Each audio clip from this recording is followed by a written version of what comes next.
Hello, welcome back to the HVAC Budget channel. Today I'm going to be bringing you the Leatherman Supertool, and this is going to be, of course, the updated version, the Leatherman Supertool 300. Leatherman has had several different versions of their heavy-duty multi-tool. Similar to this, there was a Supertool, and then there's been some, the Leatherman Core, from what I understand, is a little bit similar, just in an earlier generation.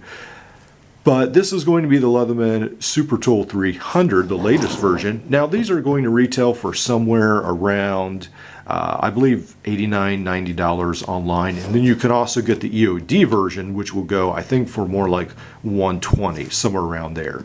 Although the prices may be rising with all the problems with getting supplies and so forth manufacturers are having.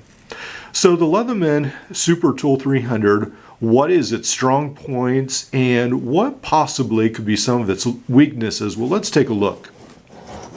Let's go over the tools first. So one of the things that's definitely a strength of the Leatherman Supertool 300 is the length of its implement. So I definitely think that is a huge strength. So we've got a really nice long file.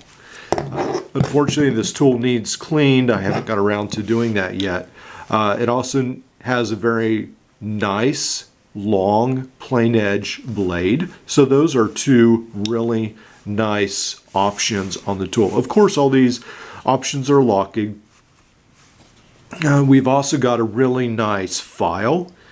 Got a really heavy-duty screwdriver, almost pry bar edge here, and then we've got a medium-sized screwdriver as well in the plain edge. So these are all really nice. These are going to be similar, some of these similar to like rebar options, but the 300 just seems to have a lot longer reach in its implements.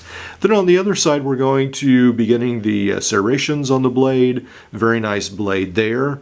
We also are going to have the saw, really nice long saw again. And then we're going to have the combination tool with the wire stripper notch. That's okay. I really don't end up using that hardly at all.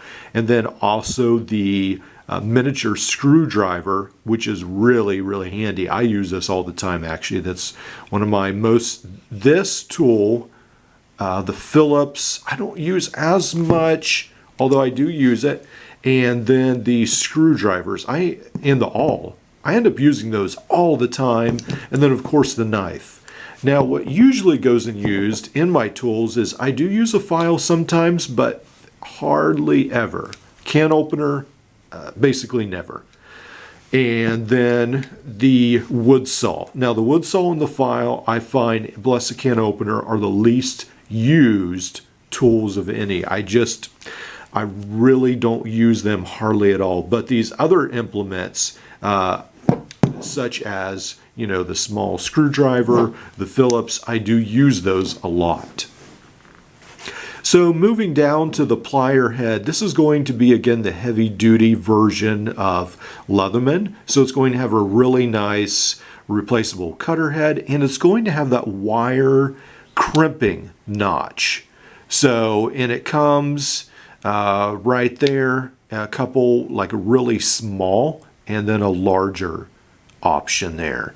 So I really like that in these Leatherman heads. I just think that puts it just a step above. I know Gerber has some as well, and I really like that when that's added because I do some crimping in my work, so that just really comes in handy. Now the handles themselves, they will have rulers. And I never use these, but they will have rulers. They're not going to meet like Victorinox does, but you can use them if you don't mind the big gap in the middle. So you've got about 8 to 9 inches, somewhere around there, and up to, 21 centimeters as well for measuring. I never really use my multi-tool for that much. I really don't use it for drawing straight edge lines. I don't do that much at my job, but it is helpful, I'm sure, to some people.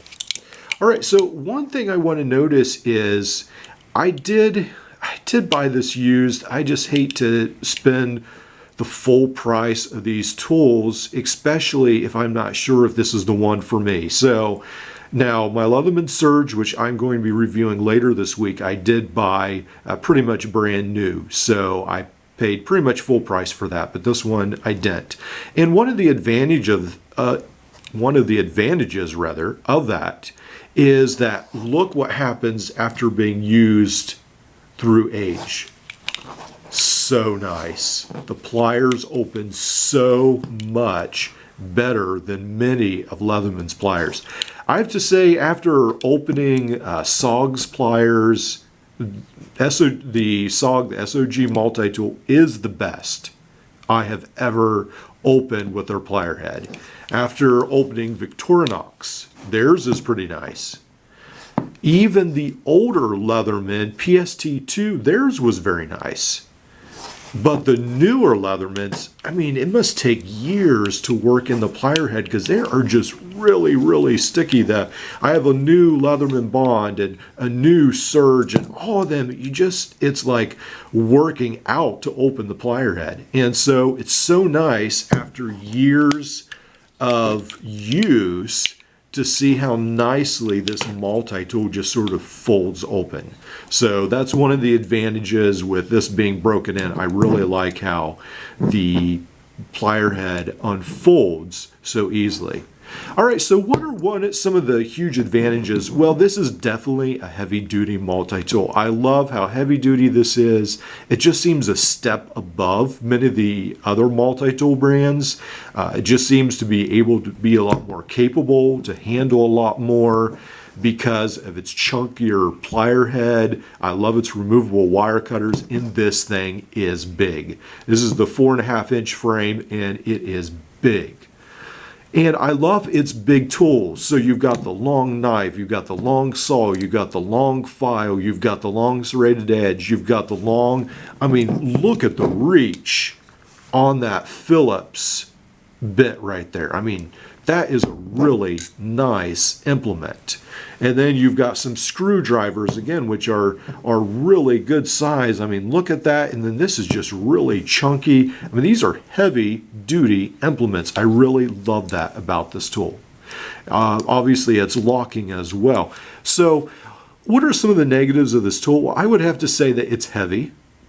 It is fairly heavy. Now, when I did carry this, I carry my Surge now, but when I carried this in the pouch, so I didn't notice it that much, but it definitely is heavy. One of the other disadvantages is that while so many tools now are outside opening, or have their tools readily accessed by the outside. So in the older Gerber Flick models, they had outside tools. Now, some of the cheaper, like the Gerber Truss has outside tools. So Victorinox has outside tools. The Leatherman, even within Leatherman, there's competition from the P4 and the P2. And this, obviously the Wave, but the Wave only has a couple outside opening tools. It doesn't have the full complement in the Surge. But this has all its tools inside. And I have to say, that is a little disappointing when you go hunting for it, but I guess that's just being lazy. So overall, I think this is definitely worth the money. If this is going to be your primary multi-tool at somewhere around $90 to $100, it's definitely money well spent. This is a great, great tool. One of the other disadvantages is perhaps that it's not as modular as the Surge. It doesn't have any bit exchanger, it doesn't have any file exchanger, it doesn't have any saw exchanger, so that might be one of the other drawbacks. But overall, I think it's definitely a wonderful tool, definitely worth your money. All right, like, subscribe this video, and I'll see you in the next one.